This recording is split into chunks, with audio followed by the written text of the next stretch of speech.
we know that the Chinese government already holds a very powerful sway over these companies. How is this different? This shows that it's even getting more powerful and even more of an entrance into these large tech companies. And some observers find this pretty concerning because these are no longer just media companies. Tencent this isn't does so something much. they've done before, right?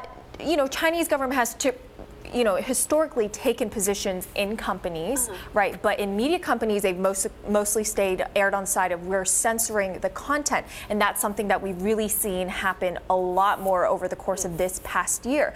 Now, taking a board seat, now that is going further than what most people have expected. It's unclear how much of a say they would have in business decisions, however. And it's concerning because now Tencent has data in the world of healthcare. They've also entered in transportation. These are not just media companies, but we know that Xi Jinping's goal is to really control the online world and the type of message and content that's spread on these platforms. So we know that WhatsApp, most recently, the latest U.S. social messaging service that was blocked. How does this fit into the broader Chinese government efforts? And do we know that this is only something they're doing ahead of this big Communist Party meeting that's coming up, or is this long-term? Right. I mean, if you talk to experts in this area who watch China very closely, they say this is the new normal. This is the new Xi regime.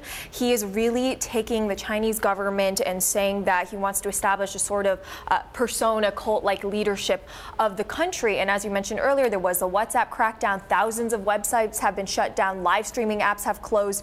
They even released regulation that bans women from eating bananas on live streaming because it has a seductive air to it. Right, and so it's gone quite far, and it's really a very concerted effort to clamp down on these companies. So I spoke with Baidu President Yashing Zhang about this and said it looks like they're going in the opposite direction when it comes to the Chinese government. Take a listen to what he had to say.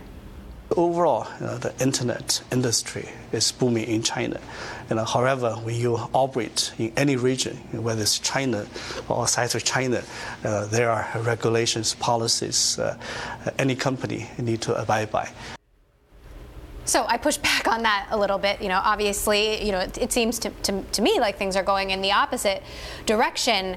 How likely is it that this proposal for special management shares will go through? Right, so sources have told Bloomberg that this has been in discussion since last year, so it's obviously in pretty advanced stages, but the exact methodology and details of how it's going to be done, that's not quite clear. How are these shares going to be purchased? Is it going to be through some special fund? Is it going to be state-owned media enterprises buying these shares? How much of a control are they going to have aside from content? So there's still a lot of questions hanging in the air, but this is definitely a headline risk that's ongoing for these Chinese companies. No matter how successful they are, they cannot predict what regulators are going to do.